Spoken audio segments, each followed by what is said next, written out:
So, can you realistically live in a really small car like the Citroen C1 long term, or is it just a short term thing? I've lived in this 3-door Citroen C1 for just over a year now. And before that I was living in a Citroen Berlingo, a small little tiny van, for 6 years. So I've been in a vehicle for 7 years now, and throughout that time there have been little tiny vehicles, but this is extremely small. So how long do you reckon it's feasible to live in one of these kind of vehicles for? Let's have a walk and discuss the kind of the pros and cons and practicalities of longer term car life, basically. So I'm an extreme minimalist, not deliberately really, just by circumstance. I mean, it is deliberate in the sense that I really do enjoy living in this vehicle and this lifestyle, but you really do need to be an absolute minimalist. If you like your creature comforts like most normal people do, you know, you kind of in exclamation marks or quotation marks, whatever, if you like microwaves and a home cooking, and if you like to do kind of more adventurous cooking, it's quite difficult in a vehicle. And if you just like other creature comforts, you know, really big bed, big double bed, nice big thick mattress, a dog, although you can have a dog in a vehicle, that kind of stuff, then and if you want a partner, I'm single, so, but if you're not, it can be very difficult for two of you to live in something as small as a Citroen C1. Pretty much impossible, in fact.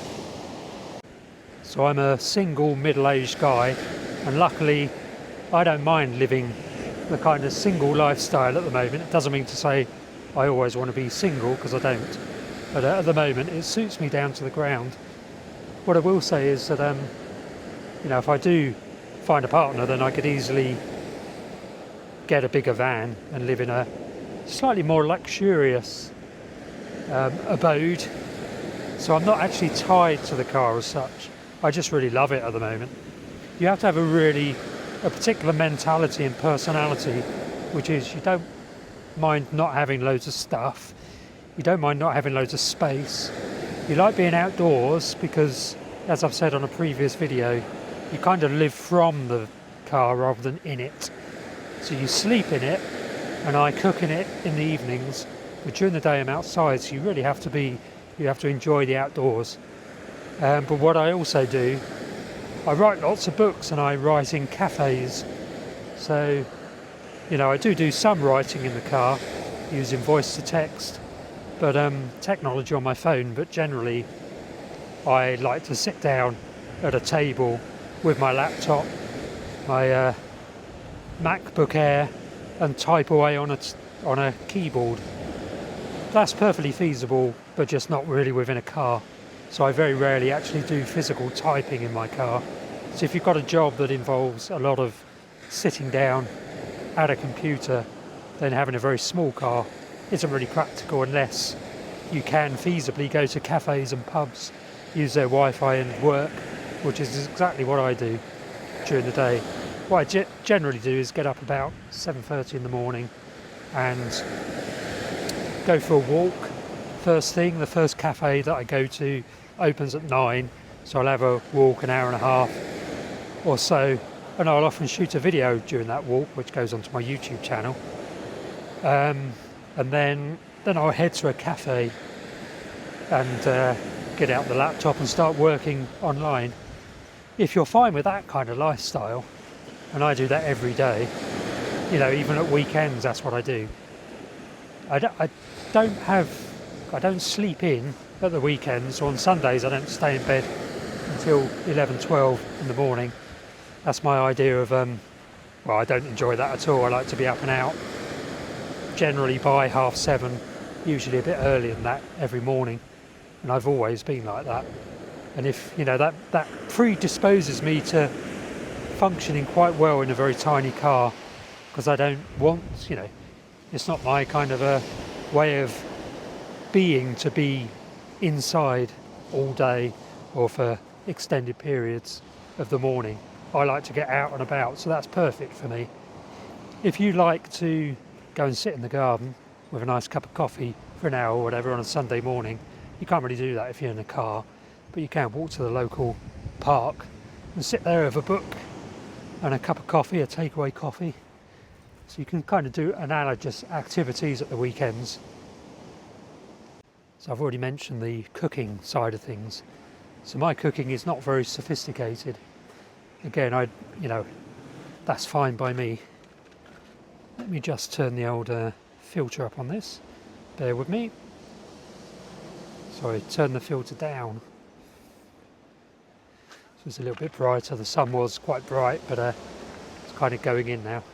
It's kind of early afternoon or early evening. I mean, I'm on the Isle of Wight, by the way, so I'm in Ventnor on the south coast of the Isle of Wight. There comes the sun again. Now we're walking into the sun. Now I'll turn the filter down. Oh dear. Yeah, so I just cook relatively simple meals. I fry up the ingredients for a curry and have curry in the evenings, or pasta-based food. That's entirely feasible if you're living in a small vehicle. It's better if you're living in a van because you can have a better cooking setup. I've just got a little tiny camping gas type, camping stove, gas stove, which and a frying pan and a pot and a bigger pan, and I can just fry chicken or beef in that, although I am going vegetarian, and then put some curry sauce in there, or satay sauce, that kind of stuff, or a pesto.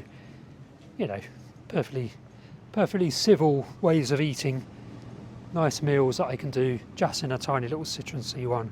But if you like more sophisticated food, you know, with multiple dishes, then you're not going to be able to do that in a car, and you'll even struggle in a bigger van. I don't mind that, so that works for me. If that doesn't work for you, then you're not really going to survive longer term in a car. When I say long term, so I've been in mine just over a year. And as it stands, we're June 2025. As of today, I can't see myself moving into a new vehicle, a bigger van or anything, for the foreseeable future. If the car suddenly implodes on itself, would I get a larger vehicle, or would I just get another small car? Don't know. I'd probably look for a larger van. Trouble is, I figure that if I just buy a cheap small car, for some reason I figure there's less that might go wrong with it. If I buy a bigger van, then it makes no sense at all the way my mind thinks about this. I just assume there's more to go wrong.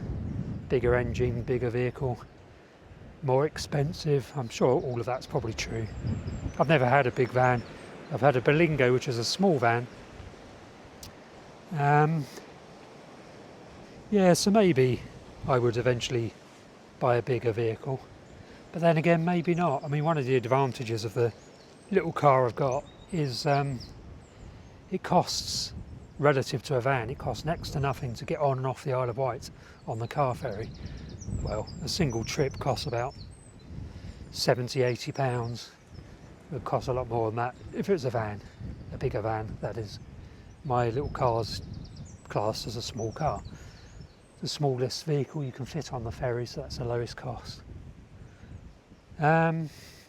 What else? What other considerations are there which render living in a car practical or not? I mean, back to the kind of the whole relationship thing.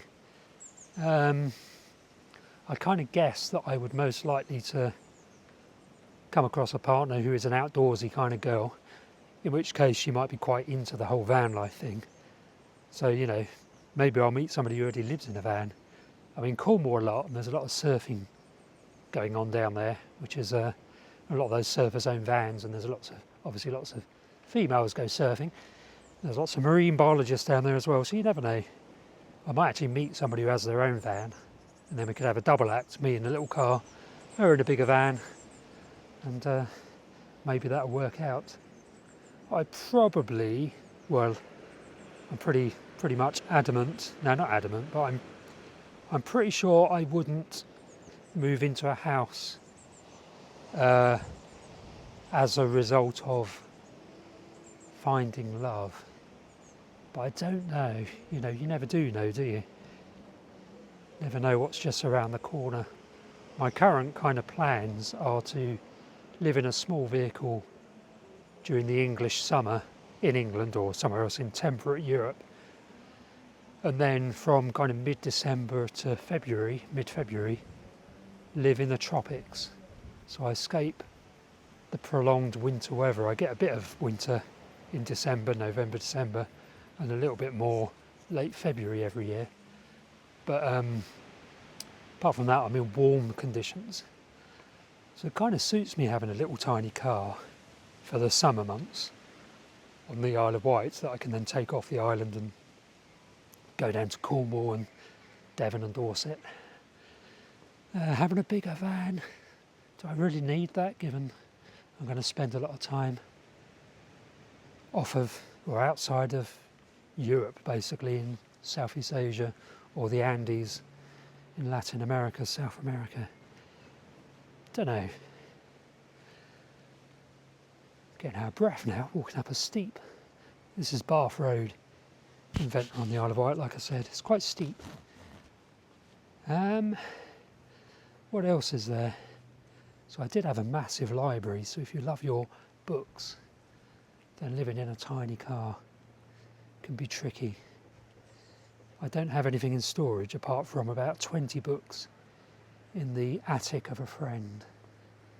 They're the only printed books I've got, and they will go eventually. They're my most prized books. When I moved from a house into a vehicle, into the Berlingo originally, I ended up getting rid of a vast library of basically non-fiction, natural history type books, because I didn't want to put anything in storage.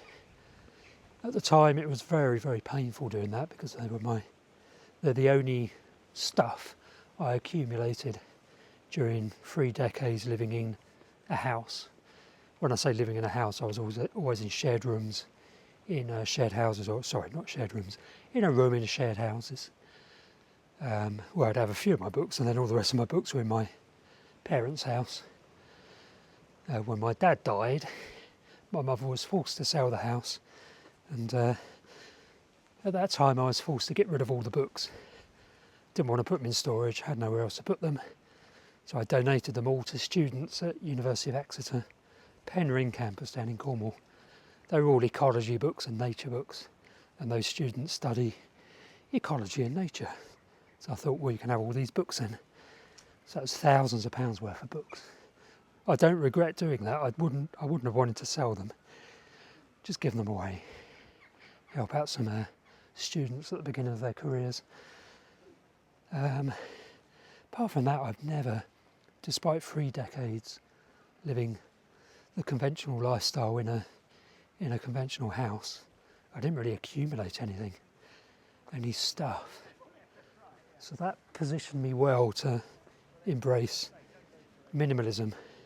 I don't really class myself as a minimalist as such, despite what I said about 10 minutes ago. It's just kind of, I just don't accumulate stuff. It's not deliberate, it's just the way I am. Having said that, my little tiny car is a bit congested with stuff. So I've got 2 drones, I've got an iPad Air, an iPad Mini, a MacBook Air, some other computer gadgets, optics for my nature watching, a limited set of clothes, lots of socks, obviously a mattress and a bed in there, and my cooking unit.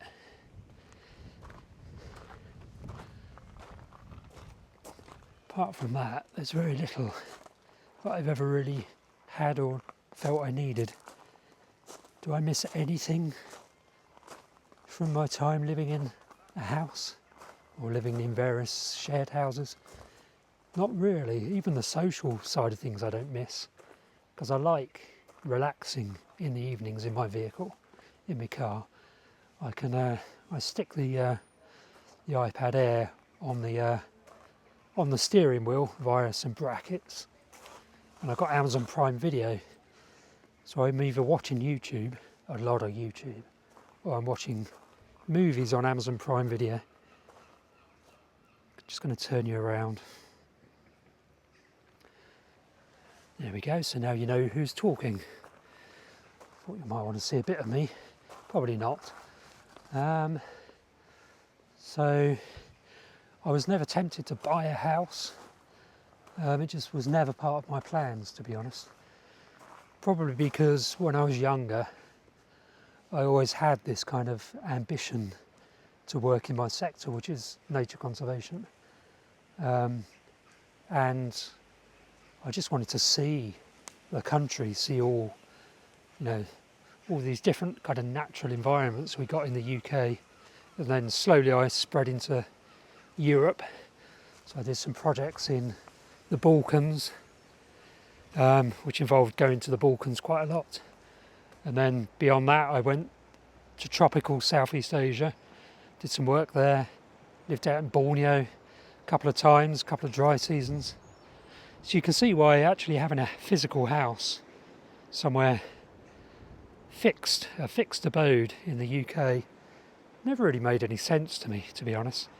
It's not that I actively resisted it, it's just it never really occurred to me as something worthwhile doing. So I don't have a property, which has made me very footloose, which I really like. There's obviously disbenefits, so what I don't have is a property that I can rent out and an income from renting out a property. Do I really care about that? I mean, it would make life easier now, but I would have had to work really hard for it, and I wouldn't have been able to do all my travelling and go and live in Cambodia, if I got a big mortgage to pay off. The things that I've done over the years I couldn't have done. Couldn't have done lots of travelling, I couldn't have moved around jobs in different parts of the country. I would have been tied to one location, basically where the house was, getting the mortgage paid off over more than 30 years probably. We're just up at the terrace, Riviera Terrace, which is at the Royal Hotel here in Ventnor. So what was the original question I opened this video with? Is it practical to live in a car long term? I think you have to be a particular kind of person to want to do that. I think it's much more practical to live in a bigger van, like a high roof, medium or long wheelbase Sprinter, or a Ford, what are they? Can't remember now. No, they're not Escorts. Ford, whatever they are, but a Sprinter van. It would be much more practical to live long term in a bigger van, because you could stand up in it, you could fit in a shower, better cooking facilities, you could have company, so you wouldn't need to be single. You could have a dog. I think I could probably squeeze a dog into my little car if I want to go down that route, which I probably will eventually. There's a lovely Ventnor Bay where we just walked up from.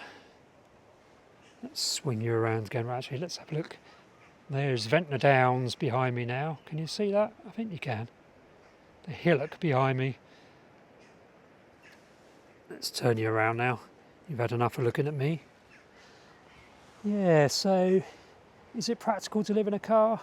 I found it incredibly practical. I absolutely adore it. It's like a big two-person tent as far as I'm concerned. But it's got some added bling. It's got an engine. It's got wheels. It's got internal heating system. It's got running, it's got electricity, so I can charge things up in there.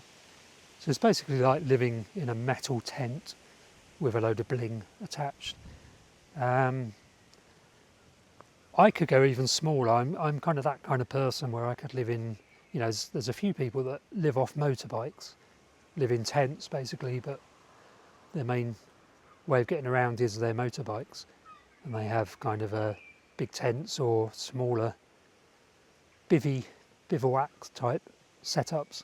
I could do that. I could do that quite easily in the summer. I wouldn't like it in the winter. There's a lovely blackbird singing up there. Oh, gimbal's getting a bit confused. Blackbird up there somewhere.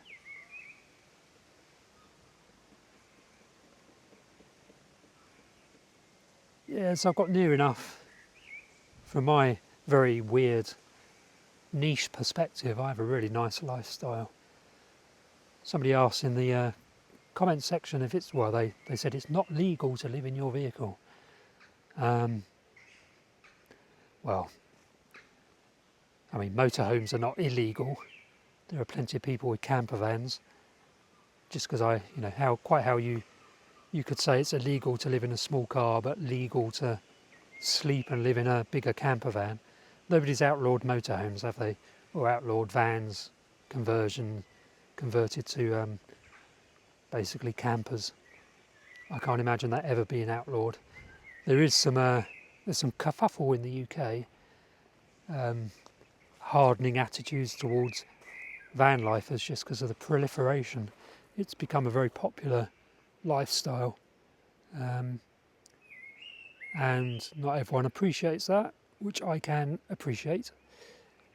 You know, there are places, hotspots for van life, like parts of Bristol where there are issues, and that's a shame because it does create issues for everybody. But as far as I know, there are some local bylaws which restrict parking in certain areas at certain times of the day, which is fine. There's no actual UK national law, as far as I know, that says it's illegal to sleep in your car. You know, if you've been on a long drive and you bowl up somewhere and you've got nowhere booked to stay, then you sleep in your car. That is not illegal. And I can't imagine there's a law that says you can't sleep multiple nights for an extended period of time in a car. If there is a law, then good luck enforcing that. And if they do enforce it, if I discover that actually my lifestyle has been outlawed, then fine, I'll just get a motorbike and a bivvy and live from a motorbike. Or if they want to outlaw that, then I'll just get a push bike and travel around under my own steam. I'm only here for the summer going forward, so quite happy to spend the UK summers with my bike, moving around, sleeping in a bivvy, a small tent at night, and living much as I do now. They can't outlaw sleeping in a tent. I think somebody in the comment section said it's technically homelessness, and that's illegal. Yeah, whatever. Anyway, thanks for listening to this video. Let me know what you think about my perspective. And in the description below this video, you'll see a link to my books that I've written, one of which is about living in a vehicle, about my current lifestyle, which might be of interest.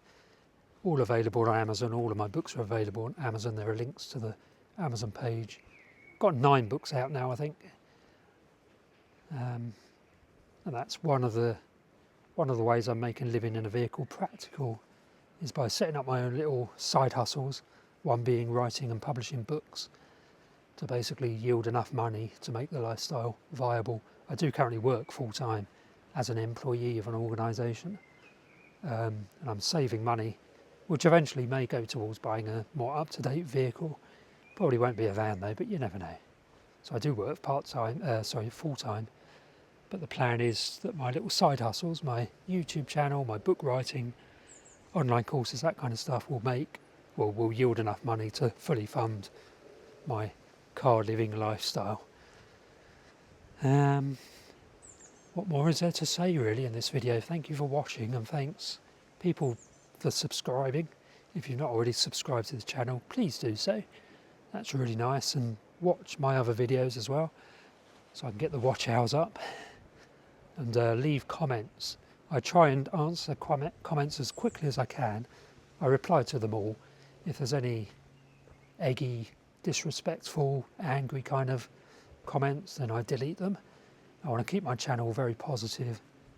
You know, it's my choice how I live, and I'm putting these videos out to kind of raise awareness of the fact that you can actually live in a car as a middle-aged person, as long as you're single. And it's actually not a bad way of living. I really love it. I would much rather be living as I am now than living in a house that I bought or that I rent. It's far, far cheaper. It's far more flexible. I can literally be anywhere. This is my hometown, but I don't need to be here. I'm quite often down in Cornwall. Anyway, I'm going to leave it at that. Thank you for watching.